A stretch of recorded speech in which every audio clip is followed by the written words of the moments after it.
Welcome to Get Solutions. This is your Lokesh. So in this session, we are going to solve the first illustration that is based on the amalgamation merger. So it is comes under the fourth module, that is corporate restructuring ಅನ್ನೋ module ಅಲ್ಲಿ ಇದು ನಿಮಗೆ ಬರುತ್ತೆ. Already theory concepts with rules and regulations ಯಾವ method ಅಲ್ಲಿ ಯಾವ ತರ calculation ಮಾಡ್ತೀವಿ, ಪರ್ಚೇಸ್ ಕನ್ಸಿಡರೇಷನ್, ಯಾವ ಕಂಪನಿ ಬಂದ್ಬಿಟ್ಟು ಪರ್ಚೇಸ್ ಕನ್ಸಿಡರೇಷನ್ ಪೇ ಮಾಡುತ್ತೆ, ಯಾವ ಕಂಪನಿ ಬಂದ್ಬಿಟ್ಟು ಪರ್ಚೇಸ್ ಕನ್ಸಿಡರೇಷನ್ ಬಂದ್ಬಿಟ್ಟು ರಿಸೀವ್ ಮಾಡುತ್ತೆ. In order to receive the purchase consideration, so ಯಾವ ಮೆಥಡ್ಸ್ ಅಲ್ಲಿ ನಾವು ಪಿ ಸಿ ನ ಕ್ಯಾಲ್ಕುಲೇಷನ್ ಮಾಡ್ತೀವಿ. For example lump sum method and net asset method and net payment method and intrinsic value method ಅಲ್ಲಿ ಯಾವ ತರ ನಾವು ಕನ್ಸಿಡರೇಷನ್ ಮಾಡಿ ಕ್ಯಾಲ್ಕುಲೇಷನ್ ಮಾಡ್ತೀವಿ ಅಂತ ಹೇಳ್ಬಿಟ್ಟು ನಾನು ಆಲ್ರೆಡಿ ಎಕ್ಸ್ಪ್ಲೈನ್ ಮಾಡಿದ್ದೀನಿ. Okay, so based on that, so ಅದು ನಿಮಗೆ ನೀವು ಫೋರ್ತ್ ಸೆಮ್ ಅಲ್ಲಿ corporate reporting practices and Indian accounting standard ಅಂತ ಹೇಳ್ಬಿಟ್ಟು ಒಂದು ಸಬ್ಜೆಕ್ಟ್ ಬರುತ್ತೆ. ಅಲ್ಲಿ ಡೀಟೇಲ್ ಆಗಿ ನಿಮಗೆ ಬೇಕಾಗುತ್ತೆ. ಓಕೆ, ಸೊ ಅದೇ ವಿಡಿಯೋನ ನಾನು ನಿಮಗೆ ಶೇರ್ ಮಾಡಿದ್ದೀನಿ. ಓಕೆ, ಸೊ ಅಷ್ಟು ಡೆಪ್ತ್ ಆಗಿ ಈಗ ನಿಮಗೆ ಫಸ್ಟ್ ಸೆಮ್ ಅಲ್ಲಿ AFM ಅಲ್ಲಿ ಇಲ್ಲ. But you have to know how to which company is the transferor company, which company is the transferee company, and how to calculate the purchase consideration by considering the various criteria under different methods. ಅದನ್ನ ನೀವು ತಿಳ್ಕೊಂಡಿದ್ರೆ ಒಳ್ಳೇದು, ತುಂಬಾ easy ಆಗಿರುತ್ತೆ. Okay, just concentrate on the rules and regulations under various methods. So ಇಲ್ಲಿ ನಿಮಗೆ simple ಆಗಿ ಕೇಳ್ತಾ ಬರ್ತಾನೆ ಕ್ವಶನ್ ಪೇಪರ್ ಅಲ್ಲಿ. Okay, so just I will tell you how to solve the problem based on the analysis. Okay, so ಈಗ amalgamation merger ಅಲ್ಲಿ ನಿಮಗೆ transferor company ಅಂದ್ರೆ ಏನ್ ಗೊತ್ತಿದೆ, ಟ್ರಾನ್ಸ್ಫರಿ ಕಂಪನಿ ಅಂದ್ರೆ ಏನು ಗೊತ್ತಿದೆ. So similarly you know very well that is acquiring company and acquired company. Okay, so ನಿಮ್ಗೆ ಏನಾದ್ರೂ ಅದ್ರಲ್ಲಿ ಏನಾದ್ರು ಡೌಟ್ಸ್ ಏನಾದಿದ್ರೆ ಸೊ ಪ್ರೀವಿಯಸ್ ವಿಡಿಯೋನ ನೀವು ವಾಚ್ ಮಾಡಬೇಕು. ಓಕೆ, ಸೊ ಇಲ್ಲ ಅಂತ ಹೇಳಿದ್ರೆ ನಿಮಗೆ ಅರ್ಥ ಆಗೋದಿಲ್ಲ, ಸ್ವಲ್ಪ ಕಾನ್ಸೆಪ್ಟ್ ಕ್ರಿಟಿಕಲ್ ಆಗಿ ಅನ್ಸುತ್ತೆ. ಸೊ ಯಾಕಂತ ಹೇಳಿದ್ರೆ ನಿಮ್ಗೆ ಟ್ರಾನ್ಸ್ಫರ್ ಕಂಪನಿ ಯಾವ ಕಂಪನಿ ಪರ್ಚೇಸ್ ಕನ್ಸಿಡರೇಷನ್ ಪೇ ಮಾಡುತ್ತೆ, ಯಾವ ಕಂಪನಿ ಪರ್ಚೇಸ್ ಕನ್ಸಿಡರೇಷನ್ ರಿಸೀವ್ ಮಾಡುತ್ತೆ, ಯಾಕೆ ರಿಸೀವ್ ಮಾಡುತ್ತೆ, ಅದನ್ನೆಲ್ಲ ನೀವು ತಿಳ್ಕೊಂಡಿರ್ಬೇಕು.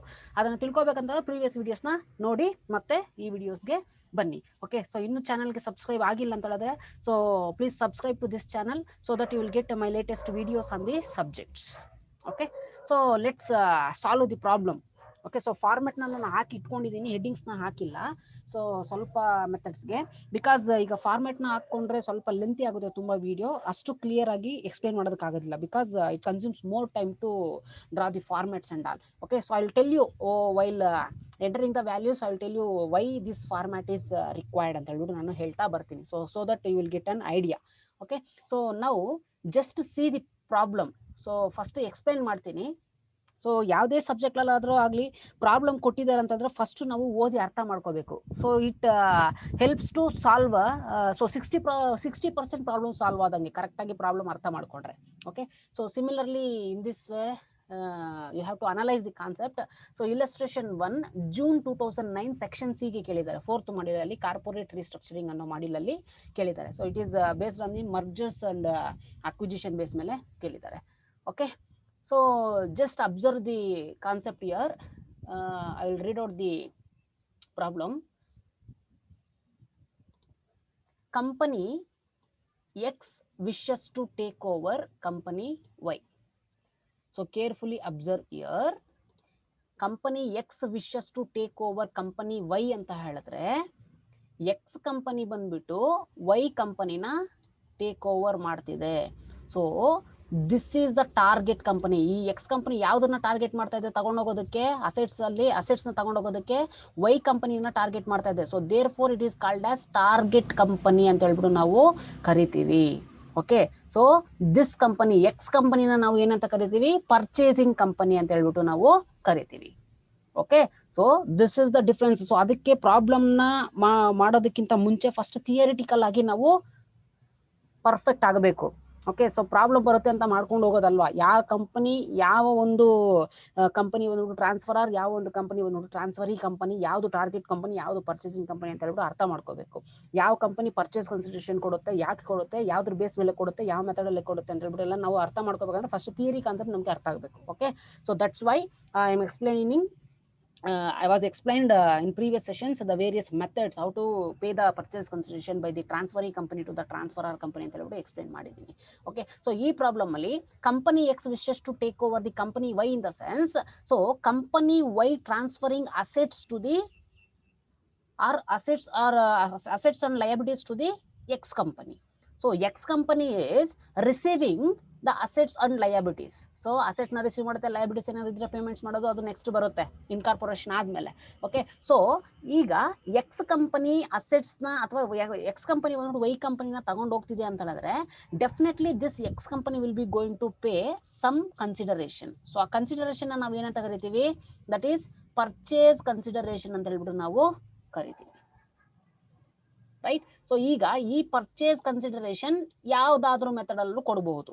ಒಂದು ಲಂಸಮ್ ಮೆಥಡ್ ಅಲ್ಲಾದ್ರೂ ಆಗ್ಲಿ, ಅಥವಾ ನೆಟ್ ಅಸೆಟ್ ಮೆಥಡ್ ಅಲ್ಲಾದ್ರೂ ಆಗ್ಲಿ, ಅಥವಾ ನೆಟ್ ಪೇಮೆಂಟ್ ಮೆಥಡ್ ಅಲ್ಲಾದ್ರೂ ಆಗ್ಲಿ, ಅಥವಾ ಇಂಟ್ರೆನ್ಸಿಕ್ ವ್ಯಾಲ್ಯೂ ಮೆಥಡ್ ಅಲ್ಲಾದ್ರೂ ಕೊಡ್ಲಿ, ಯಾವ ಮೆಥಡ್ ಅಲ್ಲಾದ್ರೂ ಕೊಡ್ಲಿ, that is purchase consideration. It is according to the convenient of the company or company shareholders. ಯಾವ ಮೆಥಡ್ ಅಲ್ಲಿ ಬೇಕಾದ್ರೂ ಕೊಟ್ಕೋಬಹುದು. Okay, so it is left to the companies. So ಈಗ ಪರ್ಫೆಕ್ಟ್ ಆಗಿ ಗೊತ್ತಾಗಿದೆ ಟ್ರಾನ್ಸ್ಫರರ್ ಕಂಪನಿ ಯಾವುದು, ಟ್ರಾನ್ಸ್ಫರಿ ಕಂಪನಿ ಯಾವುದು ಅಂತ ಹೇಳ್ಬಿಟ್ಟು. ಓಕೆ, ಸೊ ಟ್ರಾನ್ಸ್ಫರರ್ ಕಂಪನಿ, ಆ ಇಮೇಜ್ ನ ನೆನ್ಪಿಟ್ಕೊಳ್ಳಿ. ಟ್ರಾನ್ಸ್ಫರರ್ ಕೊಡೋದು, ಟ್ರಾನ್ಸ್ಫರಿ ತಗೊಳ್ಳೋದು. Okay, so here the target company is Y company and X company is purchasing company. Okay, so ನಾವು ಟ್ರಾನ್ಸ್ಫರರ್ ಕಂಪನಿನ ನಾವು ವೆಂಡರ್ ಕಂಪನಿ ಅಂತ ಹೇಳ್ಬಿಟ್ಟು ಕರಿಬಹುದು. ಸೊ ಈಗ ನಾವು ಎಕ್ಸ್ ಕಂಪನಿ ಪರ್ಚೇಸಿಂಗ್ ಕಂಪನಿ ಅಂತ ಹೇಳಿದ್ರೆ ವೈ ಕಂಪನಿ ಏನಂತ ಕರಿಬಹುದು, ಇನ್ ಕೇಸ್ ಅಮಾಲ್ಗಮೇಷನ್ ಸಿಚುವೇಶನ್ ಅಲ್ಲಿ ಟ್ರಾನ್ಸ್ಫರರ್ ಕಂಪನಿ ಅಂತ ಹೇಳ್ಬಿಟ್ಟು ಹೇಳ್ಬೋದು. Because Y company transferring its assets and liabilities to the X company receiving. So therefore it is called as a purchasing company and Y company is called as transferor company ಅಂತ ಹೇಳ್ಬಿಟ್ಟು ನಾವು ಕರಿಬಹುದು. In case acquisition concept ಅಲ್ಲಿ Y ಕಂಪನಿನ ನಾವು target company ಅಂತ ಹೇಳ್ಬಿಟ್ಟು ಕರಿಬಹುದು, ಅಥವಾ X ಕಂಪನಿನ ನಾವು ಪರ್ಚೇಸಿಂಗ್ ಕಂಪನಿ ಅಂತ ಹೇಳ್ಬಿಟ್ಟು ನಾವು ಅಸಂಪ್ಷನ್ ಮಾಡ್ಕೋಬಹುದು. ಸೊ ಈಗ ಅಕ್ವಿಸಿಷನ್ ಕಾನ್ಸೆಪ್ಟ್ ಅಲ್ಲಿ ಅಕ್ವೈರರ್ ಅಂಡ್ ಅಕ್ವೈರಿ ಕಂಪನಿ ಅಂತ ಹೇಳ್ಬಿಟ್ಟು ನಾವು ಡಿಫ್ರೆನ್ಶಿಯೇಷನ್ ಮಾಡ್ಕೋಬಹುದು. ಸೊ ಅಕ್ವೈರಿಂಗ್ ಕಂಪನಿ ಅಂದ್ರೆ ಏನು, ಅಕ್ವೈರ್ಡ್ ಕಂಪನಿ ಅಂದ್ರೆ ಏನು, ಅದನ್ನು ನಾನು ಹೇಳ್ಕೊಡ್ತೀನಿ. ಸೊ ಈಗ ವೈ ಕಂಪನಿ ಬಂದ್ಬಿಟ್ಟು acquired company, right. C year acquired company ಅಂತ ಹೇಳಿದ್ರೆ ಯಾವ ಕಂಪನಿ ಅಕ್ವೈರ್ಡ್ ಆಗಿದೆ. ಅಕ್ವೈರಿ ಅಂತ ಹೇಳಿದ್ರೆ ಯಾವ ಕಂಪನಿ ಬೇರೊಂದು ಕಂಪನಿನ ಅಕ್ವೈರ್ ಮಾಡ್ಕೊಳ್ಳುತ್ತೋ ಅದನ್ನ ಅಕ್ವೈರಿ ಕಂಪನಿ ಅಂತ ಹೇಳ್ಬಿಟ್ಟು ನಾವು ಕರಿತೀವಿ. Okay, so that you have to differentiate the concepts. So ಎಲ್ಲಾ ಕಾನ್ಸೆಪ್ಟ್ಸ್ ನೀವು ಓದ್ಕೊಂಡು ಮತ್ತೆ ಕನ್ಫ್ಯೂಷನ್ಸ್ ಆಗಬಾರ್ದು. ಯಾವ್ದು ಅಕ್ವೈರಿ ಕಂಪನಿ, ಯಾವ್ದು ಅಕ್ವೈರರ್ ಕಂಪನಿ ಅಂತ ಹೇಳ್ಬಿಟ್ಟು ನೀವು ತಿಳ್ಕೋಬೇಕು. ಓಕೆ, ಸೊ ಈಗ ಮಾಡಿ ಸಿ ಪರ್ಟಿಕ್ಯುಲರ್ಸ್ ಕಂಪನಿ ಎಕ್ಸ್ ಮತ್ತೆ ಕಂಪನಿ ವೈ ಇದೆ. Okay, so company X wishes to take over company Y ಅಂತ ಹೇಳಿದ್ರೆ ಕಂಪನಿ ಎಕ್ಸ್ ಬಂದ್ಬಿಟ್ಟು ಕಂಪನಿ ವೈ ನಲ್ಲಿರೋ ಅಸೆಟ್ಸ್ ಮತ್ತೆ ಲಯಬಿಲಿಟೀಸ್ ನ ತಗೊಂಡು ಹೋಗ್ತಿದೆ ಅಂತ ಹೇಳ್ಬಿಟ್ಟು, ಅಥವಾ ಟೇಕ್ ಓವರ್ ಮಾಡ್ತಿದೆ ಅಂತ ಹೇಳ್ಬಿಟ್ಟು ಇಲ್ಲಿ ಕಾನ್ಸೆಪ್ಟ್. ಓಕೆ, ಸೊ ಅದನ್ನ ಮೈಂಡ್ ಅಲ್ಲಿ ಇಟ್ಕೊಂಡು ನೀವು ಪ್ರಾಬ್ಲಮ್ ನ ಓದ್ಕೊಂಡು ಹೋಗ್ಬೇಕು. ಓಕೆ, ಸೊ ಈಗ ನೋಡಿ ಅಕ್ವೈರ್ ಮಾಡ್ಕೊಳ್ತಿದೆ ಅಂತ ಹೇಳಿದ್ರೆ ಈಗ ನಮ್ಗೆ ಆ ಕಂಪನೀಸ್ ನಲ್ಲಿ ಅಸೆಟ್ಸ್ ಮತ್ತೆ ಲಯಬಿಲಿಟೀಸ್ ಎಷ್ಟೆಷ್ಟಿದೆ ಏನಿದೆ ಅಂತ ಹೇಳ್ಬಿಟ್ಟು ನಾವು ಫಸ್ಟ್ ತಿಳ್ಕೊಬೇಕಲ್ವಾ. ಸೊ ಈಗ ಎಷ್ಟು ಬಿಸ್ನೆಸ್ ಹೇಳ್ತಾರೋ, ಈ ಬಿಸ್ನೆಸ್ ವ್ಯಾಲ್ಯೂ ಹೇಳ್ತಾರೋ ಅಷ್ಟಿಗೆ ಕೊಟ್ಟು ನಾವು ಪರ್ಚೇಸ್ ಮಾಡ್ಕೊಳ್ಳೋದಕ್ಕಾಗೋದಿಲ್ಲ. We have to analyse the assets and liabilities in companies, right. So therefore see ಈಗ ಕಂಪನಿ ಎಕ್ಸ್ ಅಲ್ಲಿ ಈಕ್ವಿಟಿ ಶೇರ್ ಕ್ಯಾಪಿಟಲ್ ಎರಡು ಕಂಪನಿನಲ್ಲಿ ಇದೆ. ಬಟ್ ಈಕ್ವಿಟಿ ಶೇರ್ ಕ್ಯಾಪಿಟಲ್ ಬಂದು ಎರಡು ಕಂಪನಿನಲ್ಲಿ 10 rupees ಇಶ್ಯೂ ಮಾಡಿದ್ದಾರೆ ಅಲ್ವಾ. So therefore here see the company X share capital ಎಷ್ಟು 1 lakh ಇದೆ ಕಂಪನಿ ಎಕ್ಸ್ ಅಲ್ಲಿ. ಸಿಮಿಲರ್ಲಿ ಕಂಪನಿ ವೈ ನಲ್ಲಿ ದಟ್ ಈಸ್ 50,000 ಶೇರ್ ಕ್ಯಾಪಿಟಲ್ ಇದೆ. ಸೊ 10 rupees ಇಶ್ಯೂ ಮಾಡಿದ್ರೆ ಅಂತ ಹೇಳಿದ್ರೆ ನಂಬರ್ ಆಫ್ ಶೇರ್ಸ್ ಎಷ್ಟಿದೆ ಕಂಪನಿ ಎಕ್ಸ್ ಅಲ್ಲಿ 10,000 ಶೇರ್ಸ್ ಅಂಡ್ ವೈ ಕಂಪನಿನಲ್ಲಿ 5,000 ಶೇರ್ಸ್. ಓಕೆ, ಸೊ 10,000 ಶೇರ್ಸ್ ನ 10 rupees ಇಶ್ಯೂ ಮಾಡಿದ್ರೆ ಇದು 1 lakh ಶೇರ್ ಕ್ಯಾಪಿಟಲ್ ಆಗುತ್ತೆ. ಇಲ್ಲಿ 5,000 ಶೇರ್ಸ್ ನ 10 rupees ಇಶ್ಯೂ ಮಾಡಿದ್ರೆ 50,000 ಶೇರ್ ಕ್ಯಾಪಿಟಲ್ ಆಗುತ್ತೆ. So therefore the number of shares, ಈ ನಂಬರ್ ಆಫ್ ಶೇರ್ಸ್ ನಮಗೆ ಕ್ಯಾಲ್ಕುಲೇಷನ್ ಅಲ್ಲಿ ಬೇಕಾಗುತ್ತೆ. ಓಕೆ, ಸೊ ಅದಕ್ಕೆ ನಾನು ಎಕ್ಸ್ಪ್ಲೇನ್ ಮಾಡ್ತಾ ಇದ್ದೀನಿ ನಂಬರ್ ಆಫ್ ಶೇರ್ಸ್ ಯಾವ ತರ ಕ್ಯಾಲ್ಕುಲೇಷನ್ ಮಾಡೋದು ಅಂತ. ಫಸ್ಟ್ ಚಾಪ್ಟರ್ ಅಲ್ಲಿ ನೀವು ತುಂಬಾ ಕಲ್ತಿರ್ತೀರಾ ಯಾವ ತರ ನಂಬರ್ ಆಫ್ ಶೇರ್ಸ್ ನ ಕ್ಯಾಲ್ಕುಲೇಷನ್ ಮಾಡೋದು ಅಂತ. Okay, so first chapter information calculation ಇಲ್ಲಿ ಸ್ವಲ್ಪ ಹೆಲ್ಪ್ ಆಗುತ್ತೆ. ಓಕೆ, ಸೊ ಈಗ ನಂಬರ್ ಆಫ್ ಶೇರ್ಸ್ ಬಂದು 10,000 ಅಂಡ್ ಇಲ್ಲಿ 5,000 ಬಂತು. So but share capital is 1 lakh of X company and 50,000 Y company ಅಂತ ಹೇಳಿ ಗೊತ್ತಿದೆ. ನೆಕ್ಸ್ಟ್ ಬಂದ್ಬಿಟ್ಟು share premium account. So share premium, so ಏನೋ ಪ್ರಾಫಿಟಬಿಲಿಟಿ ಇದೆ ಅಂತೆ. ಸೊ ಪ್ರೀಮಿಯಂ ಎಷ್ಟಿಗೆ ಇಶ್ಯೂ ಮಾಡಿದ್ದಾರೆ ಅಥವಾ ಪ್ರೀಮಿಯಂ ಎಷ್ಟಿದೆ ಅಂತ ಹೇಳಿದ್ರೆ ಕಂಪನಿ ವೈ ನಲ್ಲಿ 2,000 ಇದೆ. Okay, so it is also related to share capital. So but premium ಬಂದ್ಬಿಟ್ಟು 2,000 ಏನೋ ಇದೆ. ಓಕೆ, ಸೊ ನೆಕ್ಸ್ಟ್ ಬಂದ್ಬಿಟ್ಟು profit and loss account. So undistributed profits. So company X ಅಲ್ಲಿ ಎಷ್ಟಿದೆ ಪ್ರಾಫಿಟ್ ಅಂಡ್ ಲಾಸ್ ಅಕೌಂಟ್ ಅಲ್ಲಿ 38,000 ಇದೆ. ಕಂಪನಿ ವೈ ನಲ್ಲಿ ಎಷ್ಟಿದೆ 4,000 ಇದೆ ಪ್ರಾಫಿಟ್ ಅಂಡ್ ಲಾಸ್ ಅಕೌಂಟ್ ಅಲ್ಲಿ. Okay, so next preference share capital. So preference share holders ಯಾವ ಕಂಪನಿನಲ್ಲಿ ಇದ್ದಾರೆ, ಕಂಪನಿ ಎಕ್ಸ್ ಅಲ್ಲಿ ಮಾತ್ರ ಇದ್ದಾರೆ 20,000. ಸೊ ಕಂಪನಿ ಎಕ್ಸ್ ಅಲ್ಲಿ ಇದ್ದಾರೆ ಅಂತ ಹೇಳಿದ್ರೆ ಅವ್ರಿಗೆ ಪ್ರಿಫರೆನ್ಷಿಯಲ್ ಡಿವಿಡೆಂಟ್ ನಾವು ಕೊಡಬೇಕು. ಓಕೆ. ಸೊ ಇನ್ ಕೇಸ್ ಏನಾದ್ರು ಕ್ಯಾಲ್ಕುಲೇಷನ್ಸ್ ಬೇಕಾಗಿದ್ರೆ ಅದು ನೋಡೋಣ, ಪ್ರಿಫರೆನ್ಷಿಯಲ್ ಡಿವಿಡೆಂಡ್ಸ್ ಬರ್ತಾರಾ ಇಲ್ವಾ ಅಂತ ಹೇಳಿ. But preferential share holders investment ಮಾಡಿದ್ದಾರೆ, ಯಾವ ಕಂಪನಿನಲ್ಲಿ ಇನ್ವೆಸ್ಟ್ಮೆಂಟ್ ಮಾಡಿದ್ದಾರೆ, ಕಂಪನಿ ಎಕ್ಸ್ ಅಲ್ಲಿ ಇನ್ವೆಸ್ಟ್ಮೆಂಟ್ ಮಾಡಿದ್ದಾರೆ. ನೆಕ್ಸ್ಟ್ ಕಂಪನಿ ವೈ ನಲ್ಲಿ ಪ್ರಿಫರೆನ್ಷಿಯಲ್ ಶೇರ್ ಹೋಲ್ಡರ್ಸ್ ಇಲ್ಲ, ಡಿವಿಡೆಂಟ್ ಯಾವುದೇ ರೀತಿಯಲ್ಲಿ ಪೇ ಮಾಡೋ ಅಗತ್ಯ ಇಲ್ಲ, only equity share holders pay ಮಾಡಿದ್ರೆ ಸಾಕು. ಓಕೆ, ಕಂಪನಿ ವೈ ನಲ್ಲಿ. ನೆಕ್ಸ್ಟ್ 10% ಡಿಬೆಂಚರ್ಸ್ ಇದೆ. So this is a liability, right. So ಇಲ್ಲಿ ಕಂಪನಿ ಎಕ್ಸ್ ಸೊ 10% ಇಂಟ್ರೆಸ್ಟ್ ನ ಪೇ ಮಾಡ್ಬೇಕಂತ ಹೇಳಿದ್ರೆ ಟೋಟಲ್ ಎಷ್ಟಿದೆ, ದಟ್ ಈಸ್ 15,000. 10% ಡಿಬೆಂಚರ್ಸ್ ಇದೆ ಕಂಪನಿ ಎಕ್ಸ್ ಅಲ್ಲಿ ಡೆಪ್ಟ್ ಪೋರ್ಷನ್, ಅಂಡ್ ಕಂಪನಿ ವೈ ನಲ್ಲಿ ಡೆಪ್ಟ್ ಪೋರ್ಷನ್ ಎಷ್ಟಿದೆ, ದಟ್ ಈಸ್ 5,000 ಇದೆ. Okay, so this is the liability information ಕೊಟ್ಟಿದ್ದಾರೆ. So next fixed assets. So assets information, so balance sheet ತರಾನೇ ಕೊಟ್ಟಿದ್ದಾರೆ, ಬ್ಯಾಲೆನ್ಸ್ ಶೀಟ್ ಕೊಟ್ಟಿದ್ದಾರೆ. ಸೊ ಫಿಕ್ಸ್ಡ್ ಅಸೆಟ್ಸ್ ಎಷ್ಟಿದೆ ಇನ್ ರುಪೀಸ್ ಅಲ್ಲಿ 1,22,000 ಕಂಪನಿ ಎಕ್ಸ್ ಆದ್ರೆ ಕಂಪನಿ ವೈ 35,000 ಇದೆ. Okay, so similarly net current asset so ಎಷ್ಟಿದೆ, 51,000 ಇದೆ ಕಂಪನಿ ಎಕ್ಸ್ ಅಲ್ಲಿ, ಕಂಪನಿ ವೈ ನಲ್ಲಿ 26,000 ಇದೆ. Next maintainable annual profit after tax ಅಂತ ಹೇಳ್ಬಿಟ್ಟು ಇಲ್ಲಿ ಮೆನ್ಷನ್ ಮಾಡ್ತಿದ್ದಾರೆ. Okay, so just I will zoom the. Okay, so fixed asset company X 1,22,000, ಇಲ್ಲಿ 35,000 ಇದೆ. ನೆಟ್ ಕರೆಂಟ್ ಅಸೆಟ್ಸ್ ಬಂದ್ಬಿಟ್ಟು ಇದೆ 51,000 ಅಂಡ್ 26,000 ಇದೆ.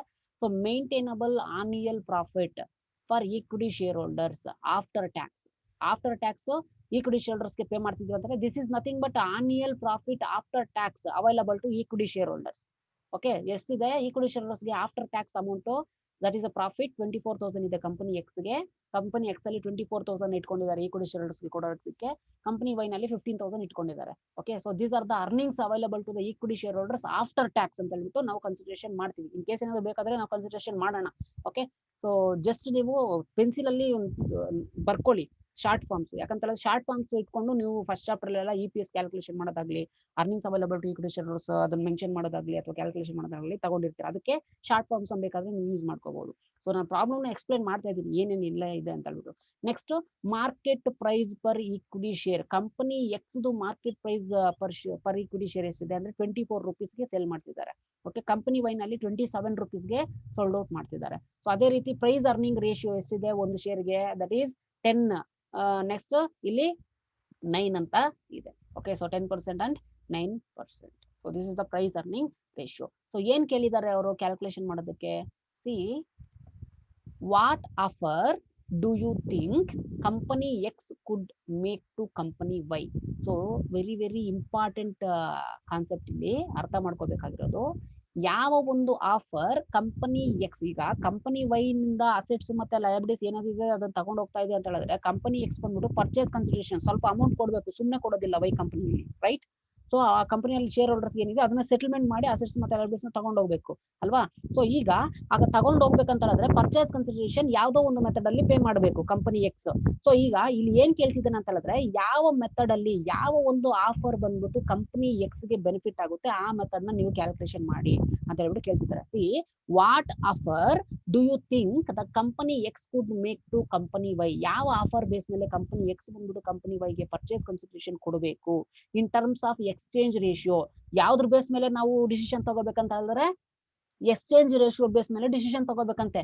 ಓಕೆ, ಸೊ ಈಗ ಪರ್ಚೇಸ್ ಕನ್ಸಿಡರೇಷನ್ ಡಿಫ್ರೆಂಟ್ ಮೆಥಡ್ಸ್ ಅಲ್ಲಿ ಕೊಡ್ತಾರೆ ಅಂತ ಗೊತ್ತು.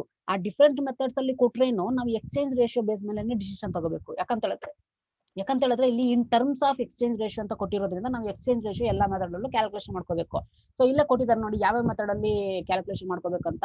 ಒಂದು ನೆಟ್ ಅಸೆಟ್ ಮೆಥಡ್, ಇನ್ನೊಂದು ಅರ್ನಿಂಗ್ ಪರ್ ಶೇರ್ ಮೆಥಡ್, ಇನ್ನೊಂದು market price per share method ಅಲ್ಲಿ ನಾವು ಪರ್ಚೇಸ್ ಕನ್ಸಿಡರೇಷನ್ ನ ಕ್ಯಾಲ್ಕುಲೇಷನ್ ಮಾಡಿಕೊಂಡು ಎಕ್ಸ್ಚೇಂಜ್ ರೇಷಿಯೋನ ಎಲ್ಲಾ ಮೆಥಡ್ ಅಲ್ಲೂ ಕ್ಯಾಲ್ಕುಲೇಷನ್ ಮಾಡಿ ಕಂಪನಿ ಎಕ್ಸ್ ಗೆ ಯಾವ್ದು ಬೆನಿಫಿಟ್ ಆಗುತ್ತೋ ಆ ಮೆಥಡ್ ನ ಫಾಲೋ ಮಾಡಿ ಆ ಮೆಥಡ್ ಅಲ್ಲಿ purchase consideration company Y shareholders ಗೆ ಕೊಡ್ಲಿ ಅಂತ ಹೇಳ್ಬಿಟ್ಟು ನಾವು ಡಿಸಿಷನ್ ನ ಕೊಡಬೇಕು.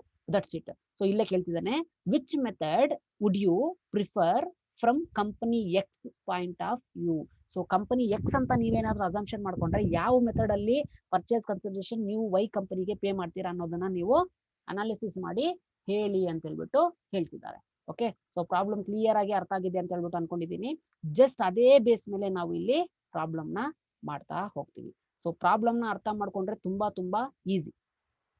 ಓಕೆ, ಸೊ ಈಗ ಗೊತ್ತಿದೆ ಏನ್ ಕ್ಯಾಲ್ಕುಲೇಷನ್ ಮಾಡ್ಕೋಬೇಕು, ಎಕ್ಸ್ಚೇಂಜ್ ರೇಷಿಯೋ ಕ್ಯಾಲ್ಕುಲೇಷನ್ ಮಾಡ್ಕೋಬೇಕು.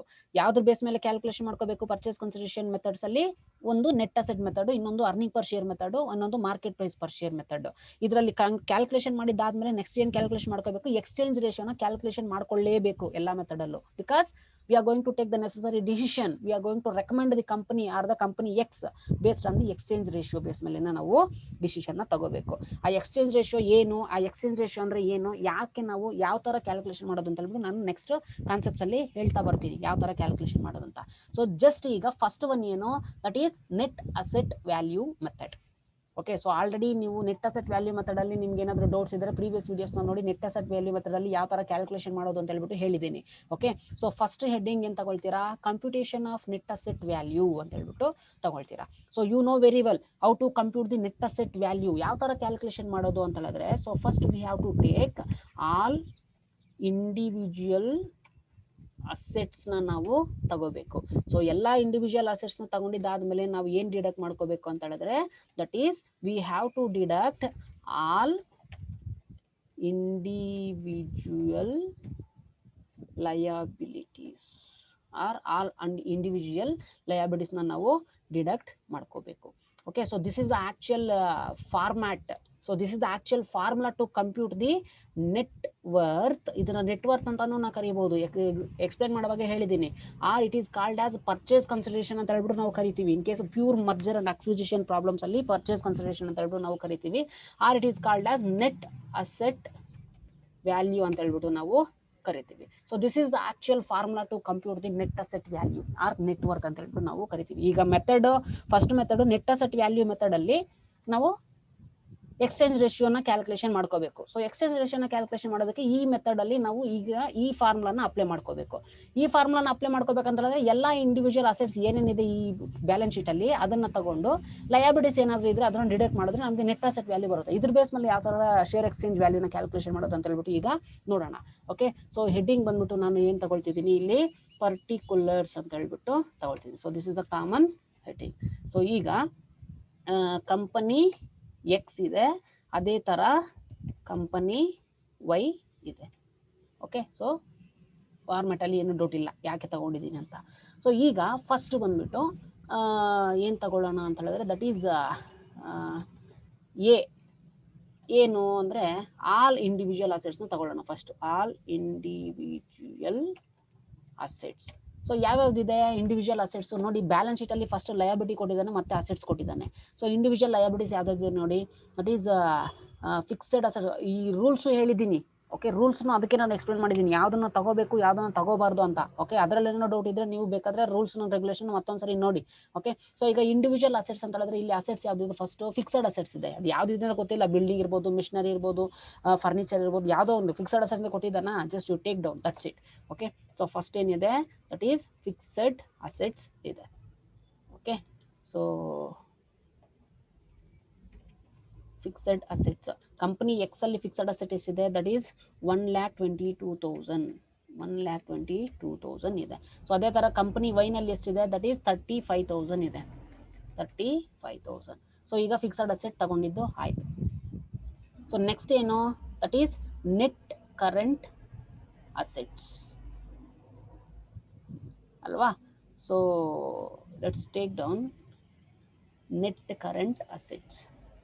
Net current assets. So net current asset ಎಷ್ಟಿದೆ, ಇನ್ ರುಪೀಸ್ ಅಲ್ಲಿ ಕೊಟ್ಟಿದ್ದಾರಲ್ವಾ. So just take down net current assets ನೋಡಿ 51,000 ಇದೆ. ಸಿಮಿಲರ್ಲಿ ಕಂಪನಿ ವೈನಲ್ಲಿ 26,000 ಇದೆ. ಸೊ ಶೇರ್ ಎಕ್ಸ್ಚೇಂಜ್ ವ್ಯಾಲ್ಯೂನ ನಾವು ಕ್ಯಾಲ್ಕುಲೇಷನ್ ಮಾಡ್ಕೋಬೇಕಂತ ಹೇಳಿದ್ರೆ ಎರಡೂ ಕಂಪನಿದು ನಾವು ನೋಡಬೇಕು. ಯಾಕಂತ ಹೇಳಿದ್ರೆ ಒಂದು ಕಂಪನಿ ಶೇರ್ ವ್ಯಾಲ್ಯೂ ಬಂತಂತ ಹೇಳಿದ್ರೆ ಇನ್ನೊಂದು ಕಂಪನಿ ಶೇರ್ ವ್ಯಾಲ್ಯೂನ ನಾವು ಡಿವೈಡ್ ಮಾಡ್ತೀವಿ, ಆವಾಗ ನಮಗೆ ಶೇರ್ ಎಕ್ಸ್ಚೇಂಜ್ ವ್ಯಾಲ್ಯೂ ಬರುತ್ತೆ. Okay, so that's why we are considering the values and considering the assets and liabilities of the both the company.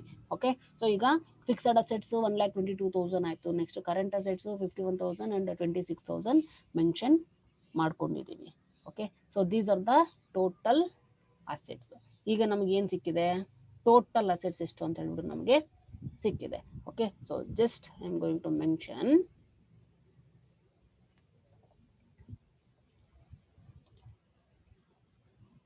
Total assets. So total assets ನಮಗೆ ಸಿಕ್ಕಿದೆ. So ಇದನ್ನ ನಾವು add ಮಾಡ್ಬೇಕಲ್ವಾ. So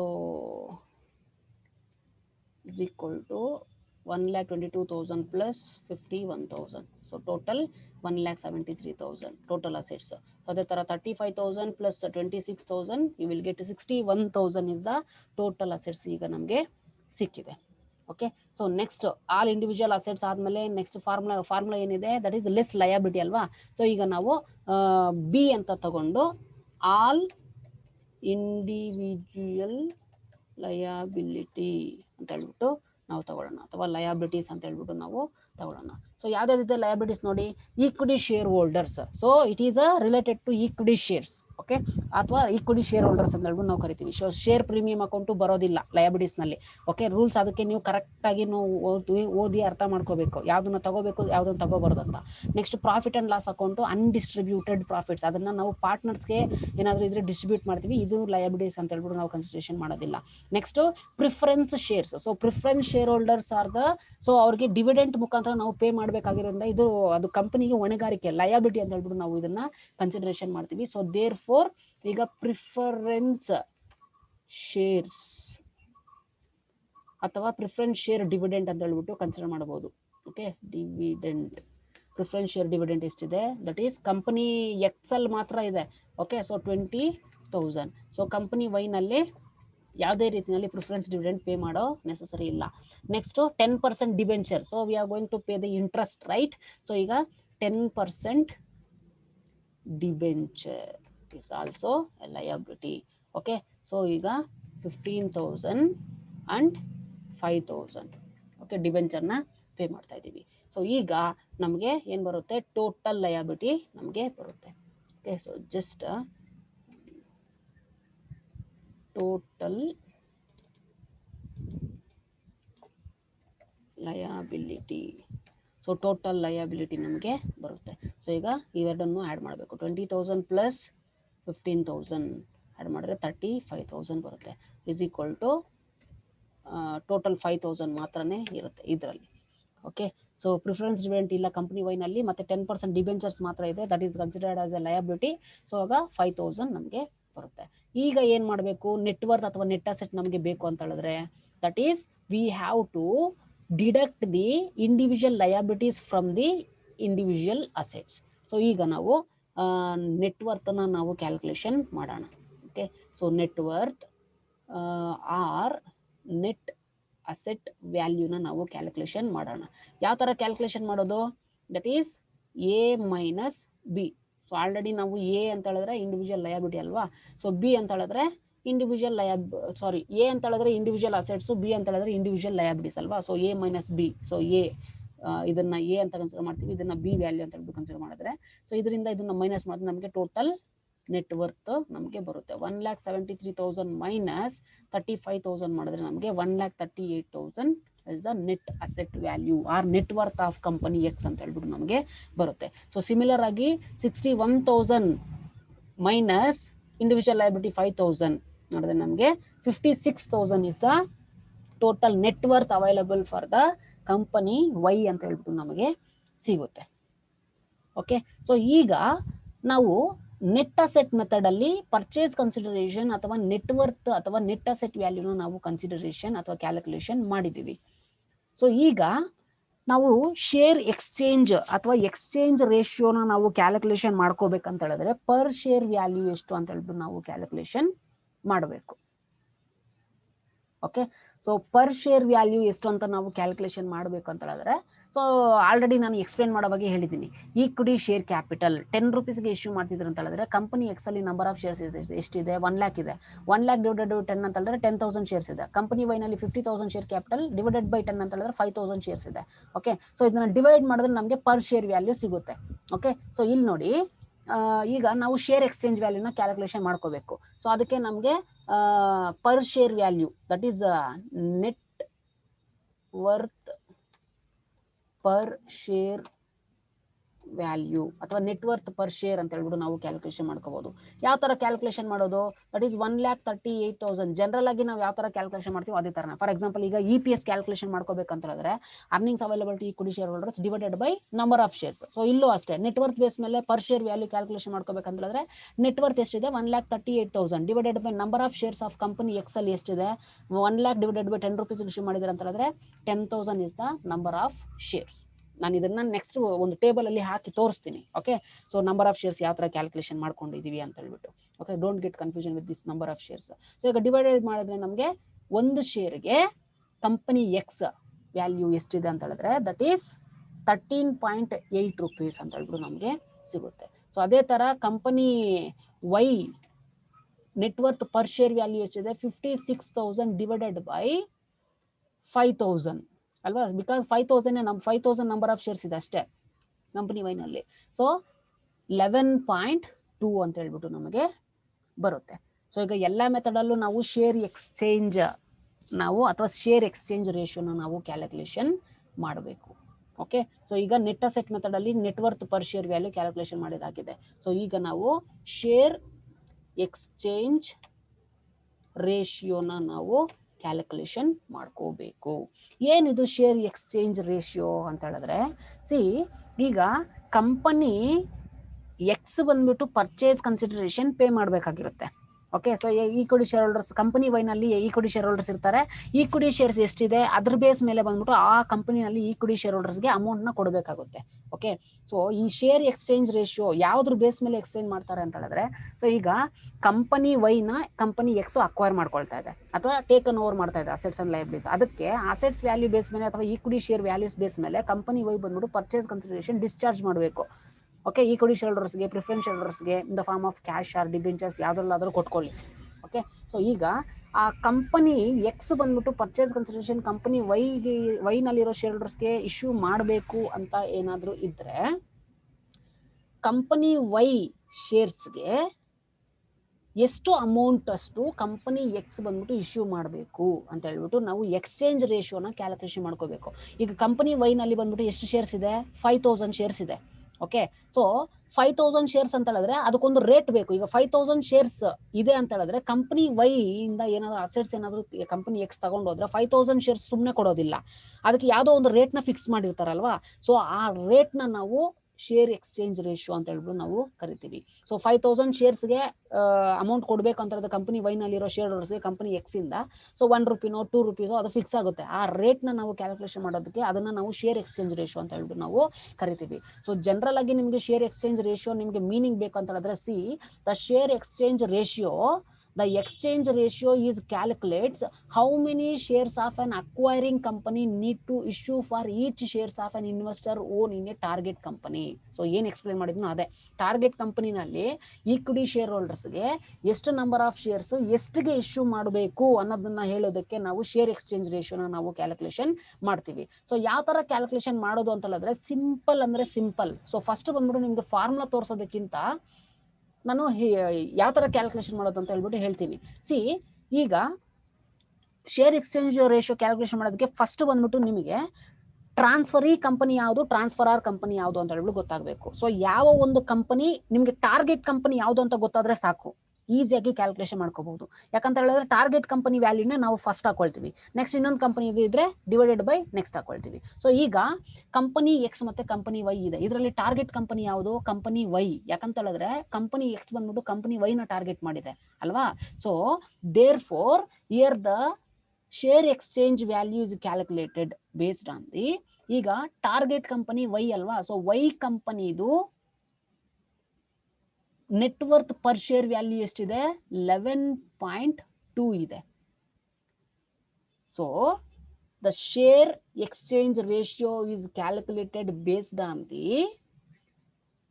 net worth or share per value of the target company divided by net worth or share value of purchasing company or acquiring company ಅಂತ ಹೇಳ್ಬಿಟ್ಟು ನಾವು ತಗೊಳ್ತೀವಿ. So ಅಲ್ಲಿಗೆ ಟಾರ್ಗೆಟ್ ಕಂಪನಿದು ವ್ಯಾಲ್ಯೂ ಫಸ್ಟ್ ಹಾಕೋಬೇಕು 11.2 divided by next purchasing company 13.8 next ಹಾಕೋಬೇಕು. ಇದನ್ನ ಹಾಕೊಂಡ್ರೆ ನಿಮ್ಗೆ ಎಷ್ಟಕ್ಕೆ ಎಕ್ಸ್ಚೇಂಜ್ ಮಾಡ್ಕೊಳ್ತಿದೆ ಕಂಪನಿ ಎಕ್ಸ್ ಬಂದ್ಬಿಟ್ಟು ಎಷ್ಟು ಅಮೌಂಟ್ಗೆ ಬಂದ್ಬಿಟ್ಟು ಶೇರ್ಸ್ನ ಇಶ್ಯೂ ಮಾಡ್ತಿದೆ ಅಂತ ಹೇಳ್ಬಿಟ್ಟು ನಮಗೆ ಗೊತ್ತಾಗುತ್ತೆ. ಸೊ ಡಿವೈಡೆಡ್ ಬೈ 13.8 ಮಾಡಿದ್ರೆ ಒಂದು ಶೇರ್ಗೆ ಕಂಪನಿ ಎಕ್ಸ್ ಬಂದ್ಬಿಟ್ಟು ವೈ ಶೇರ್ ಹೋಲ್ಡರ್ಸ್ಗೆ ಒಂದು ಶೇರ್ಗೆ ಎಷ್ಟು ಕೊಡ್ತಿದೆ, 0.812 ರುಪೀಸ್ಗೆ ಕೊಡ್ತಾ ಇದೆ. ಓಕೆ, ಹಾಗಾದ್ರೆ 5000 ಶೇರ್ಸ್ಗೆ ಎಷ್ಟು ಇಶ್ಯೂ ಮಾಡ್ಬೇಕಂದ್ರೆ ನಾವು ಲಾಸ್ಟ್ ಅಲ್ಲಿ ಕ್ಯಾಲ್ಕುಲೇಷನ್ ಮಾಡ್ತೀವಿ. ಫಸ್ಟ್ ಈಗ ಶೇರ್ ಎಕ್ಸ್ಚೇಂಜ್ ರೇಷಿಯೋನ ಕ್ಯಾಲ್ಕುಲೇಷನ್ ಮಾಡ್ಕೊಳ್ಳಿ. ಓಕೆ, ಫಸ್ಟ್ ಕ್ವಶನ್ ಕಂಪ್ಲೀಟ್ ಆಗಿ ಫಿನಿಶ್ ಮಾಡಿದ್ವಿ. ನೆಟ್ ಅಸೆಟ್ ನ ಕ್ಯಾಲ್ಕುಲೇಷನ್ ಮಾಡ್ಕೊಂಡಿದ್ವಿ ಅಥವಾ ನೆಟ್ ಅಸೆಟ್ ವ್ಯಾಲ್ಯೂನ ಕ್ಯಾಲ್ಕುಲೇಷನ್ ಮಾಡ್ಕೊಂಡಿದ್ವಿ. Based on that we have already calculated the share exchange ratio. ಇದೇ ತರನೇ ಎಲ್ಲಾ ಮೆಥಡ್ ಮಾಡಬೇಕು. ಓಕೆ, ಸೊ ಈಗ first question completely finish. Net asset value base ಮೇಲೆ ಶೇರ್ ಎಕ್ಸ್ಚೇಂಜ್ ರೇಷಿಯೋನ ಕ್ಯಾಲ್ಕುಲೇಷನ್ ಮಾಡಿದ್ದು ಆಗಿದೆ. ನೆಕ್ಸ್ಟ್ ಕ್ವಶನ್ ಏನು, ಅರ್ನಿಂಗ್ ಪರ್ ಶೇರ್ ನ ಕ್ಯಾಲ್ಕುಲೇಷನ್ ಮಾಡ್ಕೋಬೇಕು. You know very well how to calculate the earning per share.